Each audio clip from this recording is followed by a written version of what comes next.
Hi, welcome to Off Script. I'm Zach Lewis. And I'm Dr. Draper. Today on the show, we're talking about Bullet Train, the new action comedy from Deadpool 2 director David Leitch. David Leitch. We're also talking about Prey, the Predator follow-up film on Hulu from director David Trachtenberg. It's fine. We're talking about Prey. We're going to talk about HBO and Discovery Plus. We need to talk about HBO and Discovery Plus and HBO Max. I know this is a film podcast, but they got an awful lot of good movies on HBO. We're going to keep up with what's happening in our Death of Cinema segment in the middle of the show. We'll talk about it a little bit here in the opening with the news, but not our first story, because our first story this week is about Tomb Raider. Tomb Raider, you say? What's going on with America's favorite video game film franchise? Well, MGM has lost the rights to Tomb Raider, and Alicia Vikander is no longer attached to the property as Lara Croft. In free fall, Andy, some would say this franchise is. What do you think? Well, IP is the big hot thing right now in Hollywood, and so everyone's snatching them up. MGM had 9 years, has had this property for 9 years, and has made all of one movie. They were supposed to make a sequel to the 2017 or 2018 version, but the pandemic really stopped that them from moving forward on a sequel, and now they've lost the rights, and so now it's a feeding frenzy. Everyone in Hollywood wants a recognizable property, so all the studios in town are, it's like in a bidding war, which makes a lot of sense since recognizable IP is kind of a sure bet. Yeah, Tomb Raider, I think, is maybe like a kind of smaller or maybe middle example of like how properties move around in Hollywood largely nowadays. It's all about what studio owns them and what they can make out of them. And sometimes people will get something and sit on it. We're kind of seeing this now with Disney and X-Men that they acquired from 20th Century Fox. They're not really doing anything. They've used a couple of characters in recent Marvel projects briefly as kind of fun Easter eggs. That's really it. And as far as we know, they're not going to be doing anything major till 2025. Tomb Raider is not as hot as X-Men as far as the cinema is concerned, but it's a pretty big video game property. And interestingly enough, Square Enix, the company that currently owns the video game rights to Tomb Raider that sold them to MGM in 2011, is also looking to sell the video game franchise, which is weird. It's a bummer that Alicia Vikander's not still starring. I thought she was good. I didn't love the film. We reviewed it here on the show, also starring Walton Goggins and I don't know, a couple other people.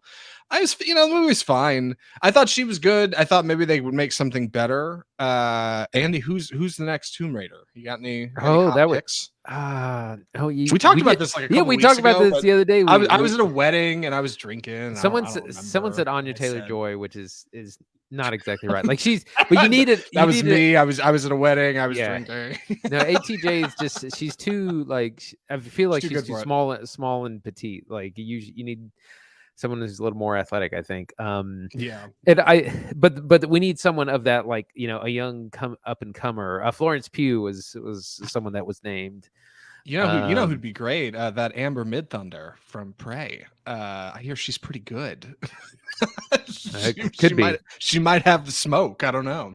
Could be. I actually watched some of the original Tomb Raider from the 2001 Angelina Jolie version. It was on the other day in I tell you, Jolie has screen presence in those films. Absolutely. Movies, you definitely pay attention to what she's got going on. It's not just because she looks great. Like, she's got the ponytail and the cheekbones. Like, she's she hard, could do man. it all. Like she had the look. She could do the stunts. She could do the action. She had attitude. Like, yes, yeah. Really tremendous. It's funny because that movie is just like, it's of another era completely now. Daniel Craig is actually in that, surprisingly, which is fun. God, he is, isn't he? That's right. Is he like the fake out bad guy or something? Yeah, something a boyfriend like or something in the end. Yeah. I forgot about that. 007 himself in Tomb Raider, playing second fiddle to Angelina Jolie.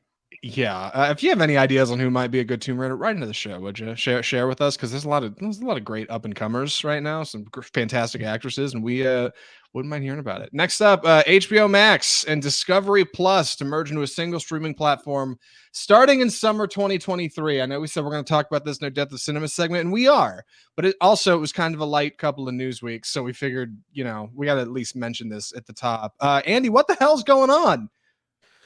Back when Warner Brothers was sold off from AT&T, so there's a whole lot of things changing hands. AT&T used to own Warner Brothers or Warner Media. They sold it off because it's expensive. The streaming business is expensive. It was bought by Discovery, and it's merged, and now it's Warner Brothers Discovery. That's the name of the company, and that will be maybe the name of the service. But they're going to combine because they both have streaming services. There's Discovery Plus and HBO Max, and in 2023, it's going to combine into some giant terrible thing full of reality TV and maybe prestige TV. It's hard to know exactly what, but that's coming 2023 summer. I feel like Discovery fans probably see this as maybe a bit of a win, and HBO fans see this as like a huge, tremendous loss. To me, it feels like Discovery represents like everything that cable TV has morphed into in the last 2 decades, since like the rise and continued success of streaming media. And to see it like backstab its way up the ladder into the conversation by like grabbing HBO Max, a premier service with some of the best film and television offerings available on the internet, and dragging it down to cable TV's level at their $6.99 streaming service price. I just don't like it. I don't like it. I love HBO Max. It's probably my favorite. And I love that when I get on HBO Max, I don't have to see a single bit of reality TV content. Discovery Max is like exclusively reality TV content. And the fact that they're going to rip off HBO's skin and wear it like a freaking face mask, like while they advertise Property Brothers, doesn't sound good to me. Like, I don't like that. I really hope it is sectioned off. I hope there's an option to not have Discovery Plus. Like, don't come for my MTV. Don't come for my HBO. You know what I mean? The MTV joke was silly, but like, yeah. Anyway, sorry, that's my bit. I'll get more into it at the cinema. But Andy, what do you think about this? We don't really know exactly what this is going to look like. We just know that both of the streaming services are going to be combined into one. We don't know if that's going to be like 50-50 or if one will be dominant over the other. We don't know. And we don't also know what the price point is going to be. It's a very important detail no one's talking about yet.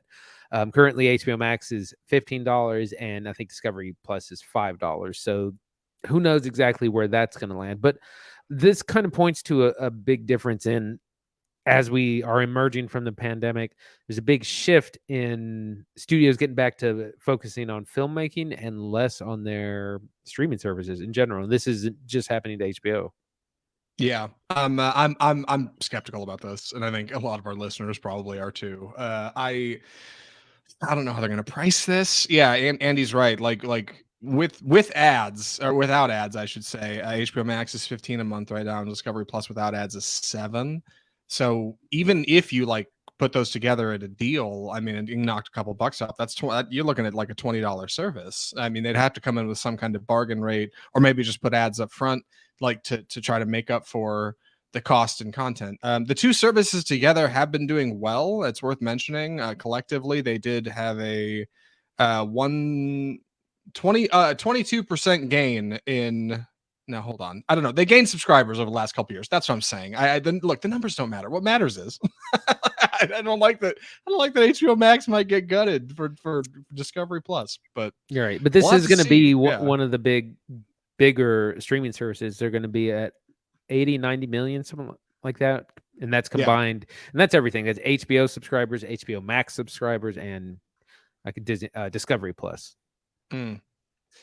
We'll get into it more after Bullet Train. Speaking of Bullet Train, our last story this week from the box office, Bullet Train books a $30.1 million box office opening. I'm going to say that feels pretty all right. Right, Andy? That's not bad. Yeah, that's on track for what it was trying to make. It hit the target. It's a late summer action comedy. All the big tent poles have come out.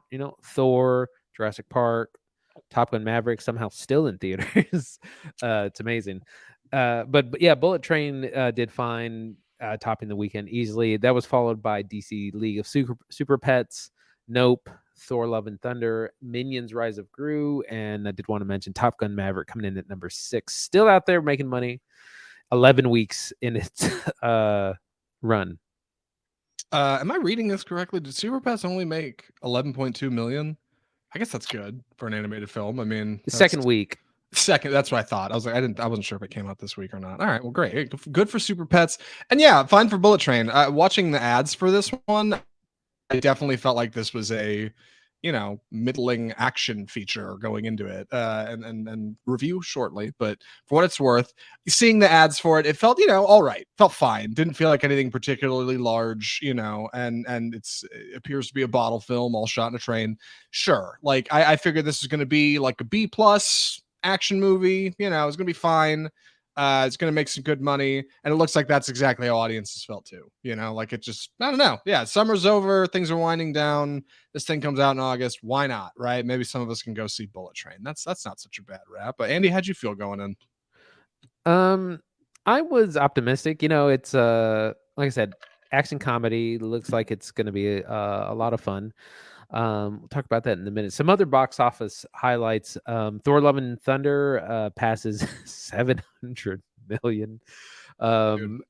which is something. Someone was pointing out this about Thor, that this movie was more expensive than the last one, and this movie is not getting a release in China like the last one. So it's doing really well, considering it has some obstacles that the previous movie did not have. Some other highlights: Elvis hits 250 million worldwide. That's a huge win for that. And The Black Phone coming in just under 150 million globally on an $18 million budget. So that's a certified hit.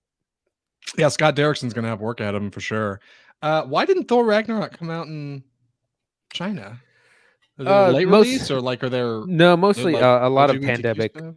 No, a lot of Yeah. pandemic closures have closed a lot. Most of the cinemas are closed, and they're just not really letting in American films, foreign films in general. I didn't know So about that. nothing Okay. is really getting a Chinese release, and if it does, it's very small and not super impactful.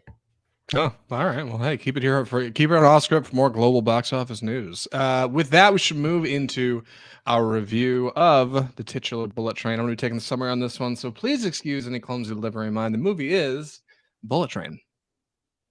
So, Bullet Train is the story of Ladybug, a older and a little bit weary assassin hitman kind of character played by Brad Pitt. He is in Tokyo and he is looking to take up a new job to get back into the game. He's feeling zen. He's been to therapy, and he hops aboard a bullet train to pick up a silver briefcase with a sticker on the handle and get off the train at the next stop.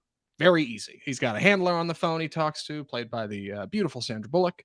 And he hops on the train and he gets this case and he starts working his way through the cars. But then he discovers that he's not the only assassin on this train, merely one of five, along with other individuals who all have their own plots, motive, characters, discourse, sense of humor, weapons. Everybody's got stuff going on, and it's aboard this bullet train that we begin to have this kind of almost Guy Ritchie, Tarantino-esque crime caper with action and comedy, and a little bit of fast-moving bullet train, and that's Bullet Train. In its best moments, it is, like I said, a bit like a Guy Ritchie movie.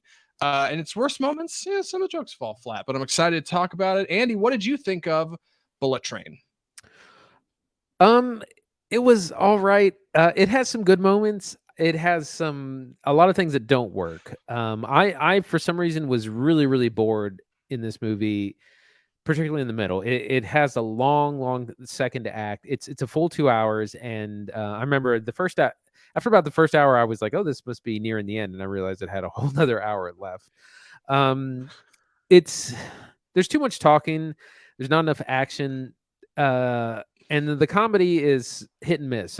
There are some good jokes, there are some funny moments, and then there's a whole lot of jokes that don't land and aren't funny to anyone. And I was in a half full theater, but a lot of people are liking this movie. It's gotten a fairly positive reception. I know a few people have seen it and really enjoyed it, and so that's really great. Yeah, if people are getting enjoyment out of cinema, I never want to take away from that. I didn't really like it that much, and I thought it was a big ripoff of a lot of Quentin Tarantino and Guy Ritchie films of the 90s. I do think at this point, though, those films are 25, 30 years old almost. So there is a generation or two that may not have seen those. May not, and I'm talking about things like Pulp Fiction, Lock, Stock, and Two Smoking Barrels, Snatch, The Gentleman. Even this movie borrows a lot from action films that came before it, and it doesn't really do it much better. Don't sugarcoat it for us, Andy. Tell us how you really feel. No, I okay. First off, I mostly agree. I thought this movie was good. I thought it was fine. It's not bad by any means, but it rarely does anything to like rise above what other films in the genre have done better in the past. But I do appreciate that it's here. That's the thing. It is a one-off action film. It's based on a book. It's not based on a prequel. It doesn't have a sequel. It's not superhero film. Like it's its own little thing.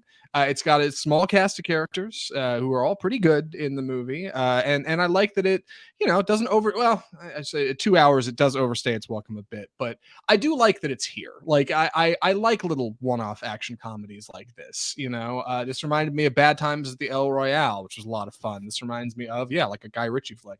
The guy I went and saw it said it with it. It almost reminds him a little bit of like Knives Out, like just kind of a character-driven caper with a bunch of like individual actors with unique silhouettes who will all have their own backstories and ultimately have some violence and some action. And that stuff works well. Director David Leitch is coming from Deadpool 2. That's his last film. He is definitely an action-oriented individual, and he leans on a lot of his contacts in the industry, namely Brad Pitt, to kind of spearhead this film. I was surprised at the cast who's showing up in this film. We had Brad Pitt as our main hitman, Ladybug. We've got Aaron Taylor Johnson and Brian Tyree Henry as these two hitmen named Lemon and Tangerine, kind of a comedy duo who work probably the best in the film. Those two are a lot of fun, I think. A young Joey King as a character called the Prince. Michael Shannon is in this movie, and a couple other names. Bad Bunny was one that you. Bad Bunny. I don't know who that is. I've heard the name on TikTok, I think, but I guess he's one of music, like the biggest selling artists right now. Yes, he's in this movie. A couple other small roles from people who were in other things like Deadpool 2. For the most part, I like what's going on here. Like I like the script. It's a lot of laughs. I like the action. I like the sets. The problem is I think it's a little too long, and a lot of the ratings is not quite as funny as it needs to be. So while like it holds up the action end pretty good, its pacing and a script that's not quite as punchy as it should have been drags it down. It's currently got like a 54 on Rotten, one of those movies where critics are like one way or the other. You either like it or you don't. And I think the people that like it for its tone and like it for its the elements that it lifts and pays tribute to from older action films. The people who don't like it see it for what it is, which is middle of the road popcorn flick. So, it's got a B plus cinema score, which I think is that's regular audiences, and that's like I said, regular audiences are really enjoying it, and I think that's always a good thing, even if it wasn't particularly my cup of tea. I think it's one of these things that it's less than the sum of its parts, because it has all the elements of what should be a really great action movie. You got Brad Pitt as your star, you got assassins, you got hand-to-hand combat, you got a lot of style, like I said, from Quentin Tarantino-esque or Guy Ritchie-esque, but it just it doesn't really work. I don't think it doesn't really deliver as much as it could. I agree. Little less than the sum of its parts. Let's get into the parts, because that's an important part of what we do here. What works about this movie? Let's start with the positives. I think. Like I said, I think that. Go ahead. So some of the characters work better than others. Probably the two best characters, definitely not Brad Pitt. He's a bit of a weak protagonist, but Lemon and Tangerine, played by Aaron Taylor Johnson and Brian Tyree Henry, are kind of a duo. They're brothers, and they're an assassin duo. They've worked together for a long time, and they have strong Cockney accents. Right out of a Guy Ritchie films, and they're really funny. They have good banter. They kind of nip at each other, and they have good conversations with the other people they run into on the train. They're a highlight of the film. Definitely my favorite part. Uh, there's other people that everyone else is kind of forgettable. Unfortunately, Bad Bunny he's good, but he's not in the film for very long, so that I was kind of upset by that. I was hoping to see more of him. Who Sure. else stands out to you? So if you're watching on Facebook Live, you can see we've got the live stream up and we've got the poster on, and I can put it up a little bit bigger right here, just because I think it's worth digging into. Like the poster is really everybody you've got in the movie, like in order of importance and quality. You've got Brad Pitt up front, you got Aaron Taylor Johnson, Brian Tyree Henry in the second row right behind him. Following that, you've got four more characters who are a bit smaller and aren't quite as important, and then three characters at the back who are relatively important, but kind of forgettable. The problem, I think, the biggest problem with these characters is that some work, like Andy said, and some don't. And namely, Brad Pitt doesn't really work in this movie. It's a shame, right? Like, how do you make a movie that Brad Pitt doesn't work in, especially because he's worked with David Leitch on a number of features. Believe it or not, David Leitch was his stunt double for years on movies like Fight Club.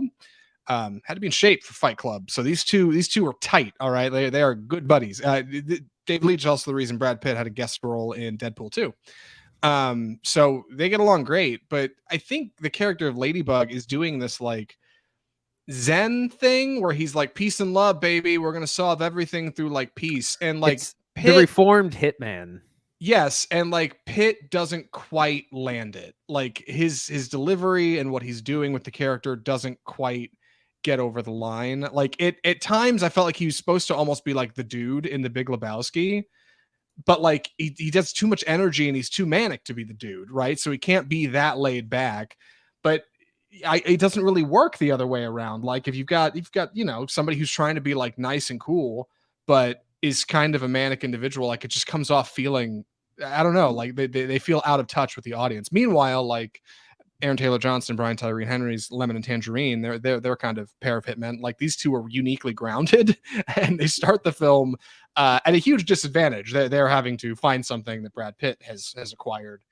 So the two of them are like already on the struggle bus, just trying to get by, like two guys who are just having a bad day. Whereas Brad Pitt is like this whole something, and it doesn't really work. And it's like, so your protagonist is weak, and following that, like too many characters leads to a little too much screen time. I think it's not that they have too many, it's that they spend too much time with each one. Bad Bunny gets an intro. His character has a character intro that's like 4 minutes too long, and it sounds silly, but like when the intro should have been 90 seconds and it ends up being like 5 or 6 minutes, it just like you just feel the weight of it, And Andy was exactly right. Like I didn't quite check my watch in this film, but there were parts where you just feel like, okay, this should have had another pass in the editing room. The script needed a red pen one more time, just a little bit of tune up.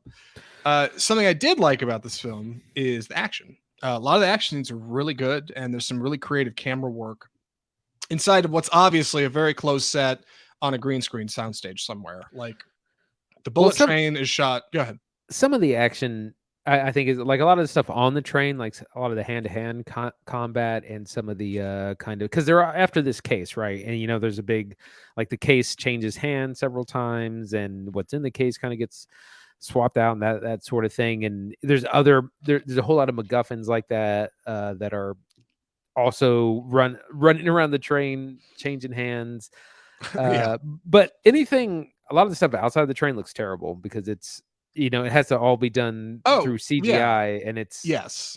it's just rough. Like I do not believe for a second they were in another country filming any of this movie. Like they were in Japan filming any of this movie. Like they probably shot this at a soundstage in London or something. Um, it definitely leans on CGI when they're not in the train.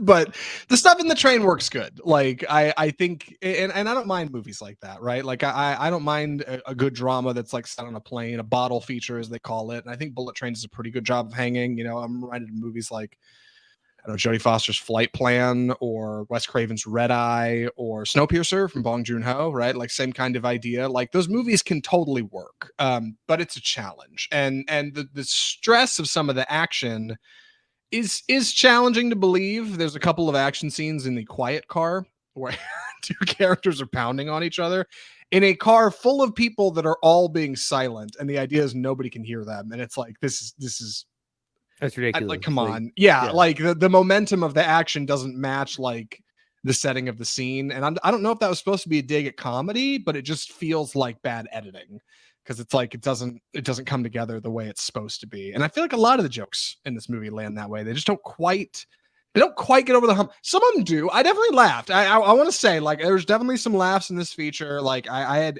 more than a few chuckles. I enjoyed eating my popcorn and watching Bullet Train.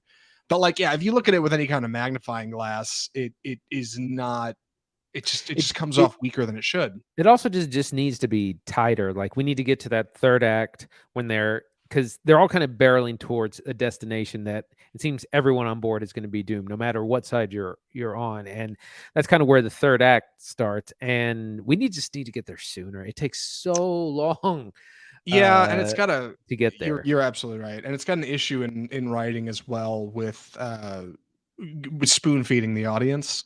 Typically a feature like this, especially if you're going to compare it to something like Tarantino will have elements that aren't revealed to you until later in the film, right? A movie like Reservoir Dogs or Pulp Fiction will have elements like, I don't know, the briefcase in Pulp Fiction, or Mr. Orange's motivation in Reservoir Dogs. Like, you won't find that out until later, but Bullet Train will kind of give it to you early and then remind you over the course of the film, like, hey, remember what was going on with this character?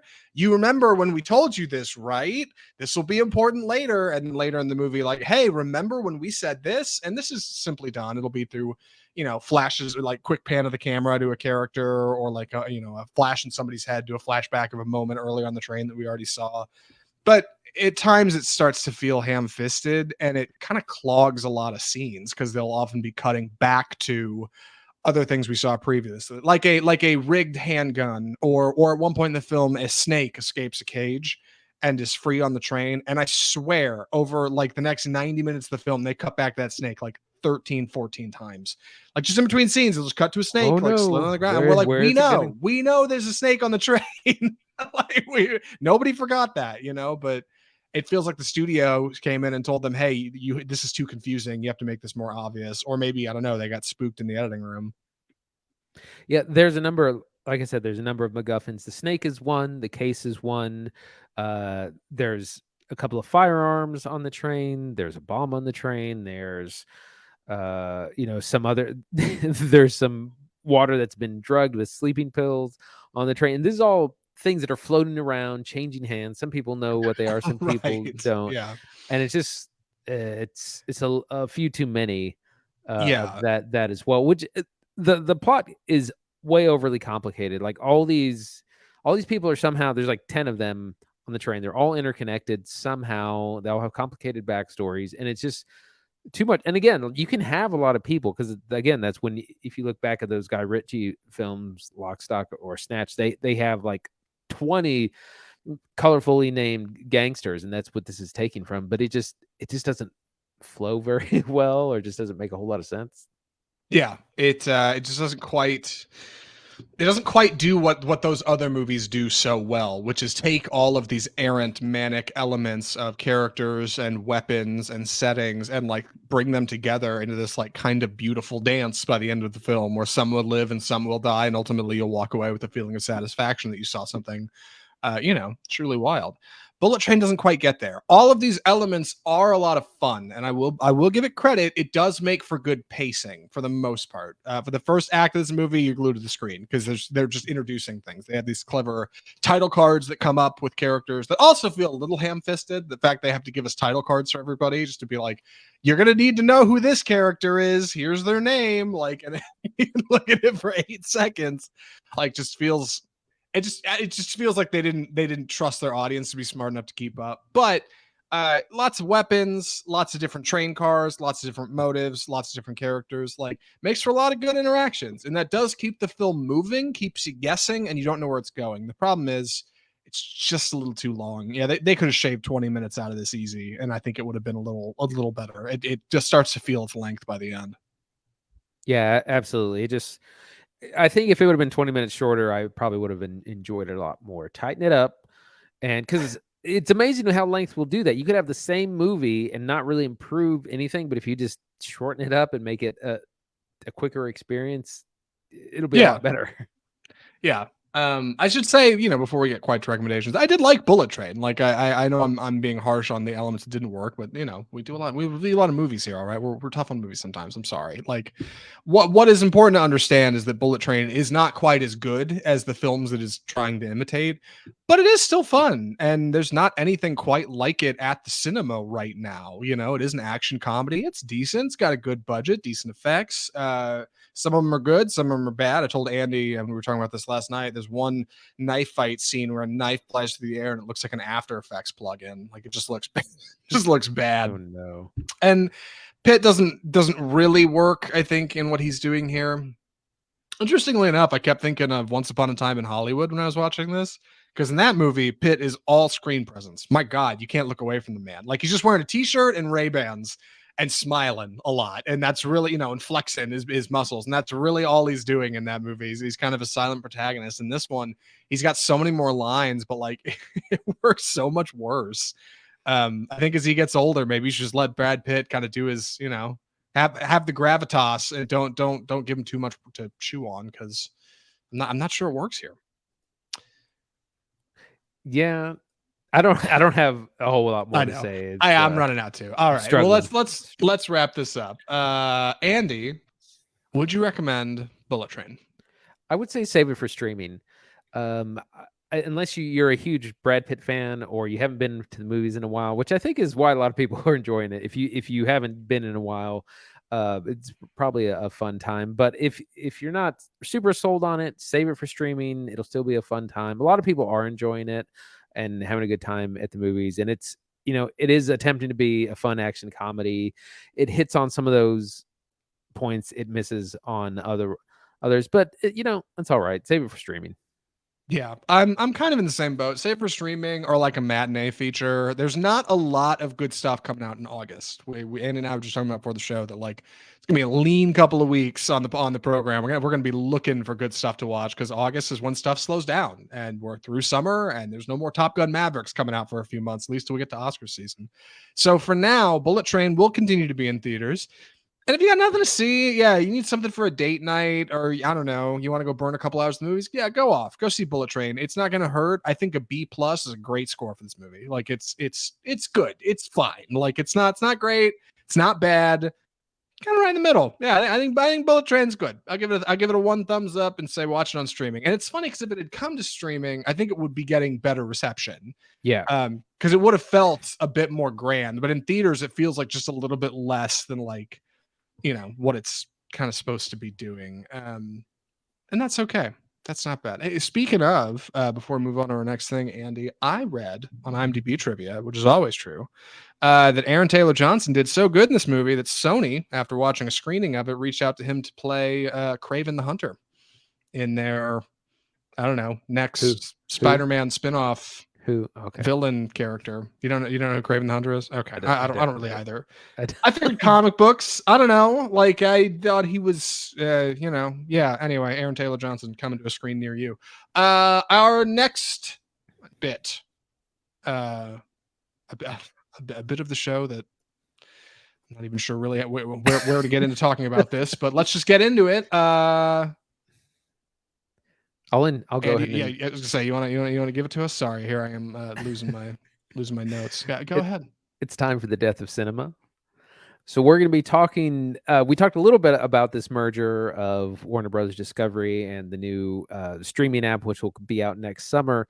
But the really big news that happened lately was the Batgirl movie, which was already nearly complete and was slated to go on HBO Max, has been completely shelved. Has been complete. It will not be released. It will not be available to see. And there's a lot of reasons. It has to do with the changing of leadership at HBO, or Warner Brothers rather.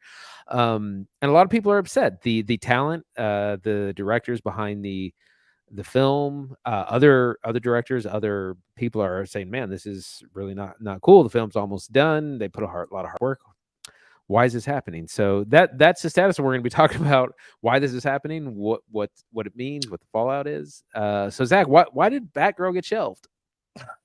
So first off, I'd like to apologize to everybody that worked on Batgirl, because that's a bummer. It's a huge bummer. I think Batgirl was shaping up to be, not great. Like I honestly, I bet you could go back and look at old news segments. I'm sure we've talked about Batgirl on the show before, and I probably said it was going to be really lame. But Warner Brothers positioned it as kind of a lame production. Like they want it to be kind of CW esque and cater to that audience. They wanted it to be kind of straight to streaming, but they spent a bunch of money on it because of COVID, which ballooned their cost to $90 million. But that being said, Batgirl was to feature Leslie Grace, a young Latina actress, which was very exciting for a Batman or Batgirl role in donning the cowl. We're going to have J.K. Simmons as James Gordon. We're going to have Brendan Fraser back on the big screen in a minute, like finally coming back for a big something to play Firefly. I mean, not huge, but like, something like to play the villain. Like, those are pretty exciting roles. Not to mention Michael Keaton was supposed to be in the film. So the idea of shelving a $90 million feature that's going to have all of this star power, it's going to have something to bring people, put butts in seats, is a bummer. And the reason it seems to have gotten shelved is because of the HBO Max Discovery merger that Warner Brothers has been orchestrating since their sale to Discovery. The current CEO of Warner Brothers, or the former CEO, is now out. The new CEO is in, who is Discovery guy, and suddenly the man who owns Toddlers for Tiaras is deciding that Batgirl is not good enough for people at home. But for what it's worth, for all the things they're taking away from HBO, they are making some interesting changes to DC, and it seems like they're saying all the right things. Why, Andy? You tell me. Why did they cut Batgirl? So it was 90. First of all, it was super expensive. $90 million for a streaming movie is quite a lot, but there's a number of things to consider. First of all, it wasn't completely done. So a lot of people were saying it's done and they just should put it out. It's not done, which means you would have to still pay for post-production. So they're saving money by not finishing it on post-production. The other thing, they're not spending any marketing dollars, because usually the marketing for a film is as much as the budget, or close to. Maybe not as much on a streaming service, it's hard to say, but that's more savings by them not having to market the film. The other thing is it's being used as a tax write-off, I guess. It's being, they're deducting it from their income and loss statements. And so that's all combined. There's a big value on not releasing the film. And David Zaslav is looking to cut. He's been tasked with cutting $3 billion in spending. So this is part of how they get there. But a lot of people have been really upset by it. But when again, you got to remember, this is a business, and when the numbers don't add up, why are we still doing this? And he said something like, why are we spending $90 million when a $40 million will do? And the other thing is, like, it's very hard to measure the success of a streaming film. Like, are you getting more subscribers? Are you keeping more subscribers? It's very, very difficult to measure. And I actually read something by Jason Blum, Blumhouse fame, who said it. It makes total sense. You're spending way too much money. This is really expensive. You're not getting a lot out of it. It kind of makes sense to cut. If the movie was a lot cheaper, if it were $30-40 million, it'd be a different story. But they've already spent a ton, and it also points to just a shift in the strategy, and that's been this big thing. He said we're shifting strategy completely, not only for Batgirl but for DC as a whole. Yeah, and I think that shift in strategy is smart for DC. Like David Zaslav makes a good point. DC needs a direction, right? Twitter's been dunking on DC for years now. Why is Ant-Man getting a third film in the Marvel universe and Superman can barely get 2 or 3 films together? What's going on? And like, I think new ownership can ask that question pretty confidently, because they don't have anything to owe themselves or people who have gotten us to where we are, and they can push movies around like this. Yeah, they can say, hey, Batgirl's not going to do it for us. That's not going to move us in the direction we want to go. We don't want to do this. They've come out and said, we want to have a 10-year plan for what we're doing with DC. We only want to put out bangers. We don't want to do bad features. We don't want to dilute the brand more than it's already been diluted. And I think that's good, right? That's smart. That makes sense what you're saying right there. The problem is, what do you have after this? Because it seems like you've got the Flash, which nobody wants to talk about, which got no attention at Comic-Con. Yeah, like which Warner Brothers is not touching with a 10-foot pole. And that's over double the cost of this, right? So I don't know. Ezra Miller is Reverse Flash, like he is Thrawn, the big bad guy, I swear.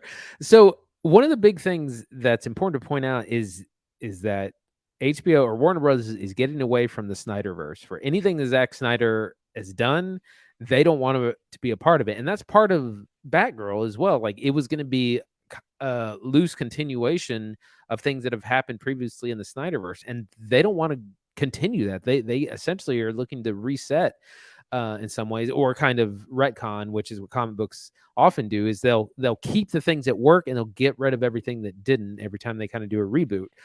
So I think that's probably what's going to happen here.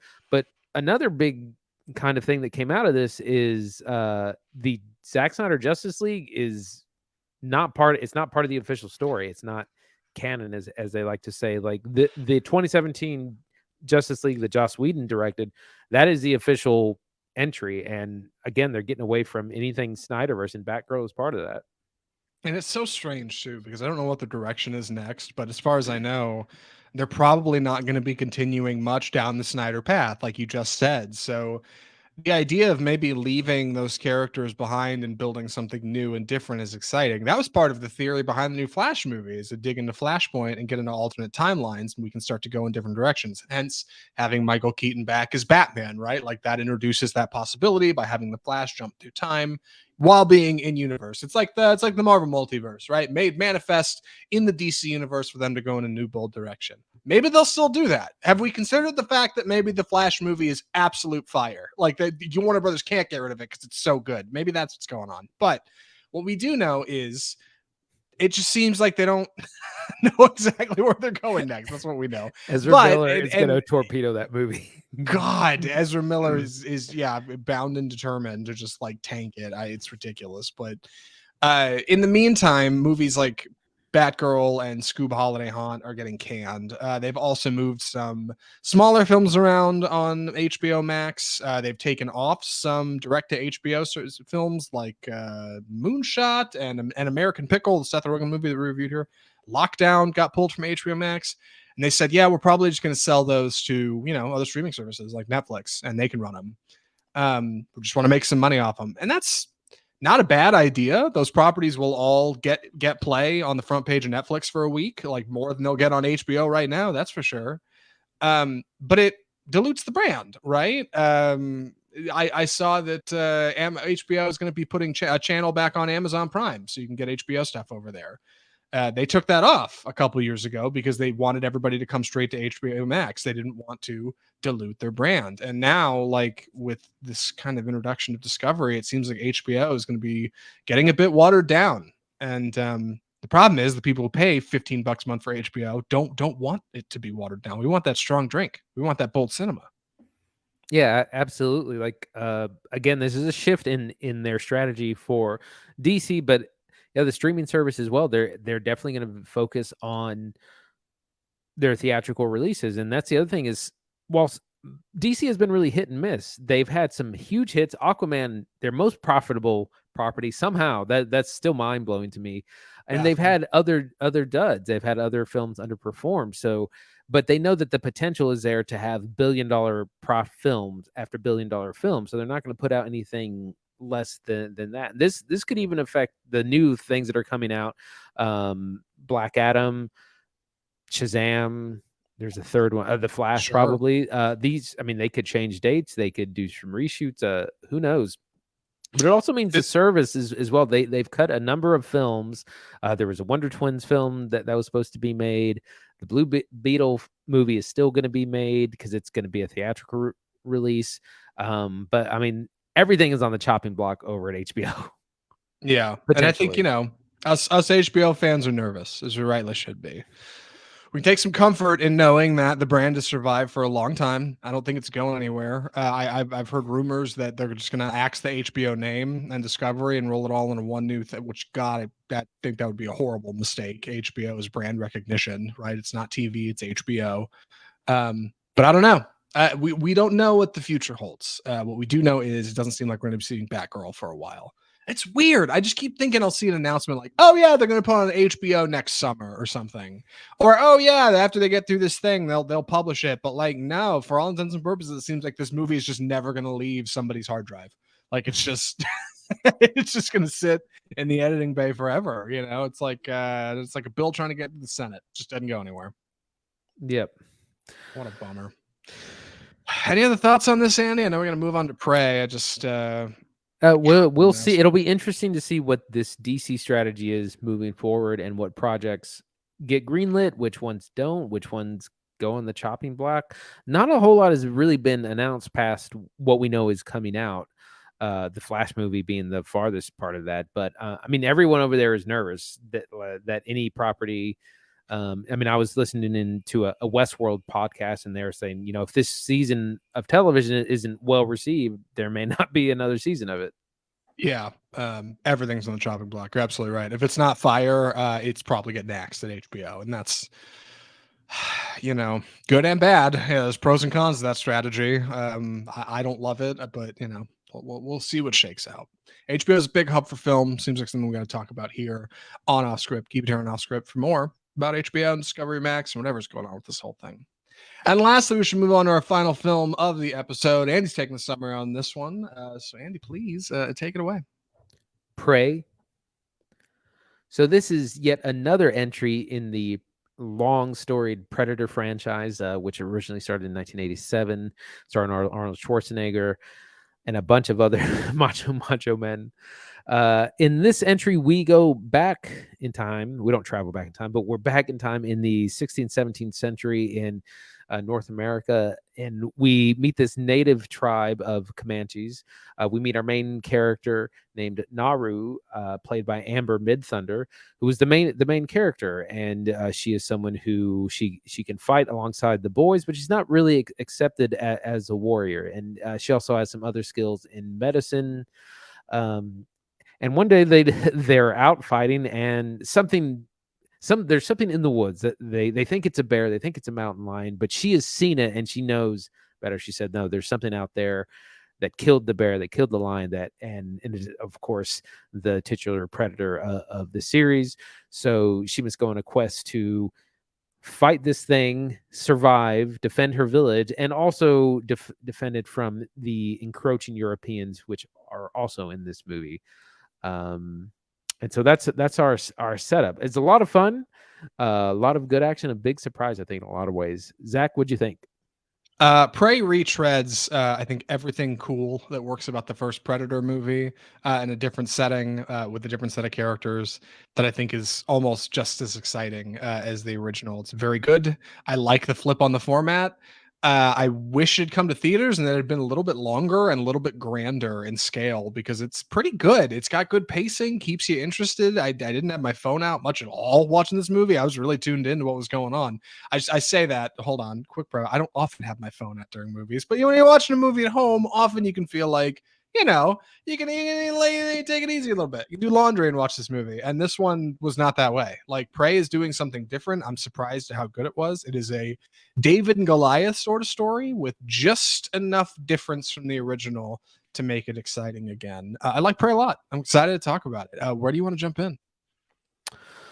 Well, why don't we jump in with our cast? So one of the interesting things is this is an all indigenous cast, of course, except the Europeans. But they think it's the first movie to be entirely dubbed in Comanche, which is really that's a really important thing for representation. Some other important characters are Tabe, which is her brother, played by a person named Dakota Beavers. Puhi. I'm trying to think of it. These are kind of the main other indigenous people in the film, but they all do just a really good job. The makeup is amazing. Like they're kind of unrecognizable because they all have kind of warrior paint on during a lot of this. The only thing that kind of takes me out is that they switch they speak some Comanche, but they also speak like perfect English, and kind of took me out of it. I wish they had either done it all in Comanche or maybe had accents or something, but still their performances are really good. Again, Amber Midthunder is kind of has to hold up the movie mostly on her own through her action, and she's got to do a lot of action. She's got to work with the ensemble cast. She's got to fight the Predator and the Europeans. A lot going on, but it's really fun, and it feels so authentic. Like they shot out in the woods. They went outside. Yes. You're not on Yes. a green screen stage. Yeah, I'm mentioning Tomb Raider at the beginning of the episode is fitting because watching this movie reminded me of how I felt when I watched Tomb Raider, because a lot of Tomb Raider is supposed to be on this like island off the Atlantic, like out in the middle of nowhere. It's like south of Africa or something, and like it feels like you're on a green screen set the whole time. Like it barely ever feels like you're actually out in the woods. When you are, it's like you shot this behind the studio, didn't you? You just wheeled the cameras out to the parking lot. You're like, yeah, have the actor stand on that hill. This is like you actually went out to freaking Montana. Like it feels like you got giant IMAX lenses and you shot these huge landscapes with big open skies, like, and you really brought in the feeling of nature to these characters who are obviously so dedicated to it. Like this tribe feels really fantastic. And you're absolutely right.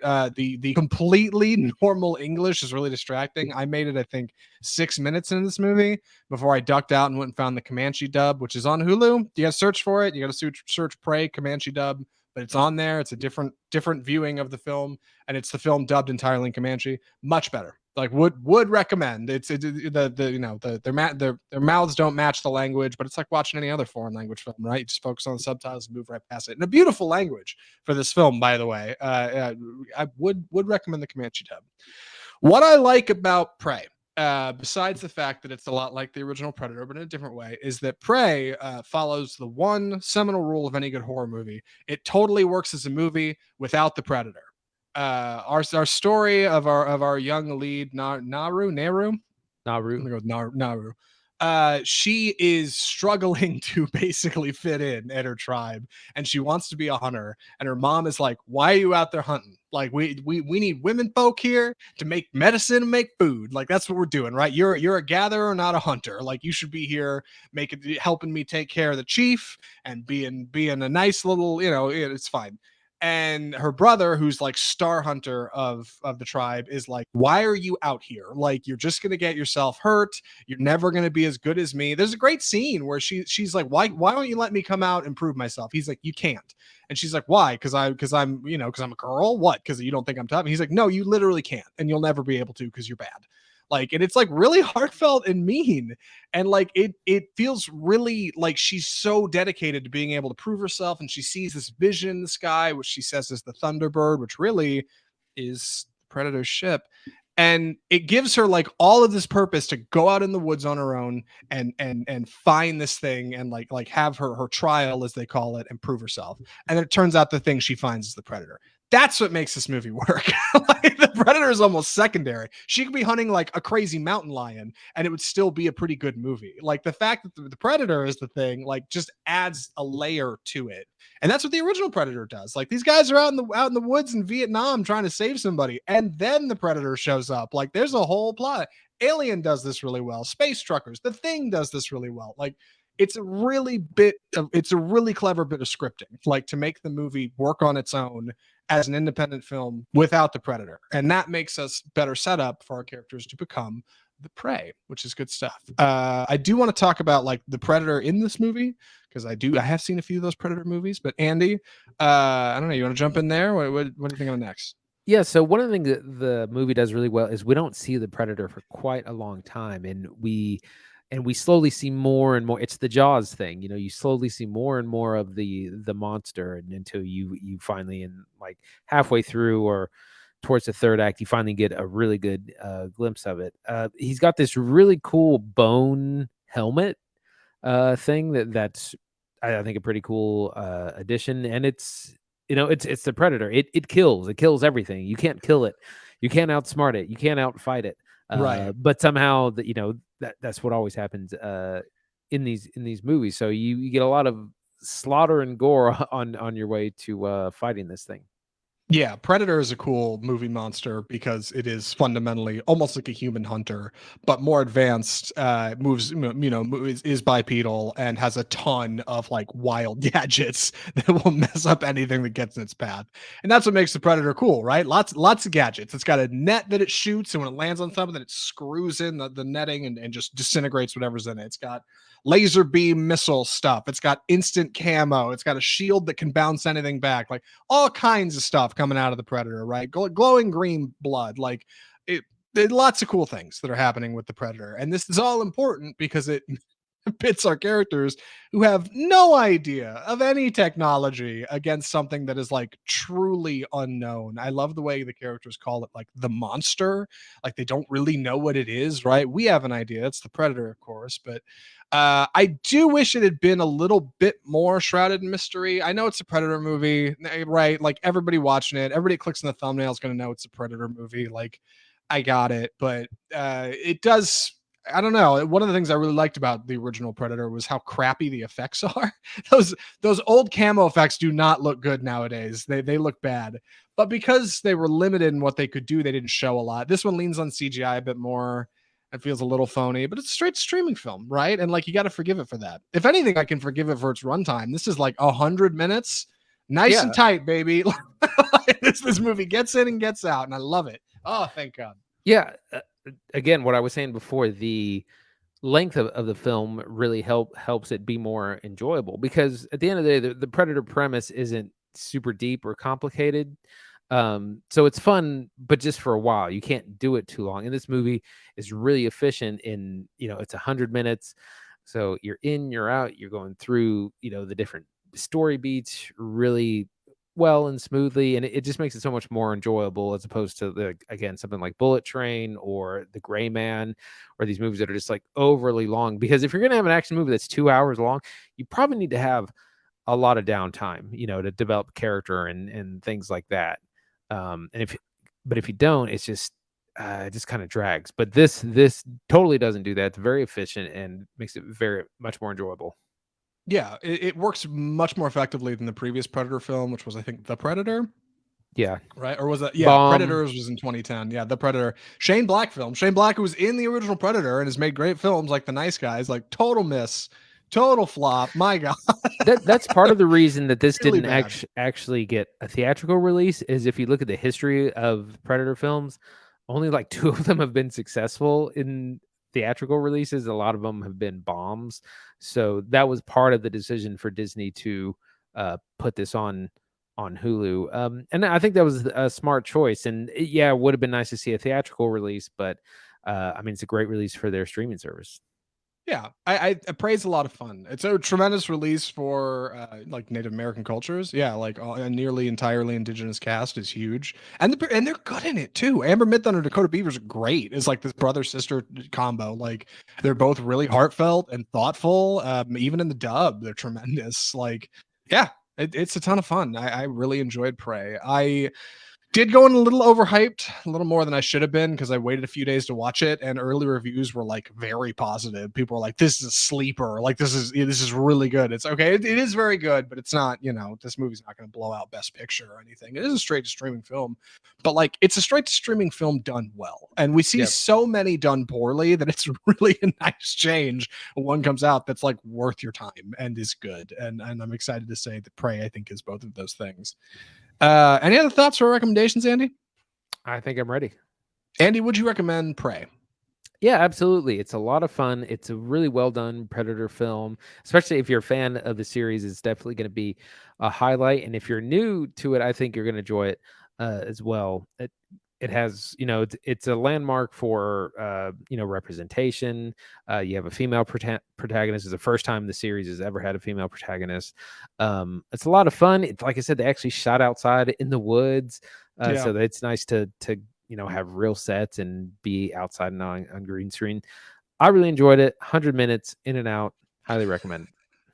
Yeah, I'm in the same boat. This movie's good. I think they should make the next Predator movie similar in this vein. Honestly, I don't know how far you can run on this gimmick of the same setting as like the same idea as the first movie and this one, just in a different time. You could make one of these in feudal Japan and have a Predator show up. You could make one during the freaking Civil War if you wanted. Like you could do anything here, and it would probably work great. Like, so it's a simple formula. You make a movie that's already good, and then you drop Predator in the middle of it, and there you go, you got something. And I think Prey does it great. Dan Trachtenberg has done a tremendous job here.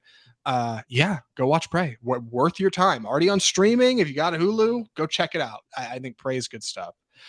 And speaking of good stuff, next week is looking like a lopsided sort of week. If A24's new feature turns out to be as good as we're all hoping. Andy, what are we watching? The A24 feature Bodies, Bodies, Bodies, which is the horror comedy. I'm not going to say starring Pete Davidson. Pete Davidson is in it, but it's about a group of friends away at a big house and having fun, partying up. But someone turns up dead, and it's everyone's just trying to survive past that. So that'll be a lot of fun. That comes out this week in theaters wide. And we're also going to be checking out 13 Lives, which is on Amazon Prime. And this is the story of the Thai soccer team that was trapped in the caves in Chile, I believe, several years ago. Yes. This was all over the news, where all the children were rescued, but it was still a very dangerous and harrowing rescue. And so that's coming out. That also stars Viggo Mortensen and Colin Farrell and Joel Edgerton. And this was directed by Ron Howard. I think I'm excited about Bodies, Bodies, Bodies. I just saw Bullet Train last night with a buddy, and the Bodies, Bodies, Bodies trailer came on. The full trailer, not just the teaser. And he had never seen it. I said, "Hey, have you seen this?" He said, "No." I said, "Well, I got to watch this for the podcast next week. Maybe we should get together and watch it." He's like, "All right, cool." And after the trailer's over, he was like, "Yeah, okay." I was like, "Well, you're not excited?" He was like, "It looks all right." And I'm like, "It does. Like Bodies, Bodies, Bodies looks all right. I don't know. It's got pretty good advertising. I hope it has a little bit of something I'm not seeing on screen, because right now it just looks a bit like a whodunit. But the early teasers had a lot more like comedy, and they were a bit more biting, and I think that will be the stuff that works. As for 13 Lives, normally I remember when this trailer came out. Normally I'd write this off like, okay, it's an direct to Amazon Prime streaming film about an incident that happened just a few years ago. It was obviously tragic. But then it turns out it's a Ron Howard movie, right? And it stars Viggo Mortensen and Colin Farrell and Joel Edgerton, who are all great names. And it's like, well, suddenly I feel like we have to watch this. It's slow in theaters, not a lot going on right now. I think disappoints me. It's 13 Lives is 2.5 hours long. The whole movie's in the trailer. We all know what's going to happen. I'm looking forward to it. I'm wrong. I'm gonna enjoy it more than I did Bullet Train or The Gray Man. It's going to have the old problem. The first 45 minutes is going to be set up, and I'm going to be like, we all know. Get to the kids in the cave. Why does it take 2.5 hours? But we'll see. I mean, maybe there's more. Maybe it's got long credits. I don't know. Who knows? I'm hopeful. It is a Ron Howard movie, right? How bad could it be? Like, come on. Like, he's great. He makes really good movies. And that's I don't know. That's our show this week. That's episode 185 of Off Script. Coming up on 200, Andy. It's going to happen sooner rather than later, someday. Mm-hmm. In the meantime, if you enjoyed what we're doing on the show today, if you like what we have to say, if you got thoughts on who the new Tomb Raider should be, or any concerns about this HBO Max Discovery Plus merger, email us at mail@offscriptfilmreview.com. Check out our website, offscriptfilmreview.com, for more of what we do, live interviews, correspondence, all that good stuff. You can follow us on Facebook, where we live stream the show every Tuesday, including right now, which you might just be rewatching. You might also be watching our replays on YouTube, on our YouTube channel, where we post all our stuff. We're on Twitter, we're on Instagram, and we're on all the usual podcast outlets, iTunes, Spotify, Google Play, iHeartMedia. But if you want to help us out, if you want to do anything for your boys Off Script, just to tell us how much you enjoy the show, the biggest thing you could do is just subscribe. To subscribe, you get new episodes of Off Script delivered straight to you every single Tuesday when we do them. You can also leave a rating and review. That's super helpful as well. And I think that is all of my shtick. Andy, any other thoughts? I guess that's the end of the show. Yep, I think that's just the end I of the think show. that's the end of the There's show. some. I just want to mention a couple of upcoming things this month. Oh yeah. Beast, which is the Idris Elba uh, movie where he's in Africa with his daughters, and there's lions, and they're trying to survive. That comes out August 19th, and then George Miller's next big project, 3,000 Years of Longing. Comes out in theaters August 26th, and that movie looks really bizarre, but we're definitely going to see it for the show. Idris Elba sneaking 2 movies in like a week out in theaters. That's true. Who'd have thought? Yeah, he's also in 3,000 Years of Longing. But that is Off Script, episode 185. Thanks for listening, guys. From all of us at Off Script, the home of Bold Cinema, I'm Zach Lewis. And I'm Dr. Draper. Thanks for listening.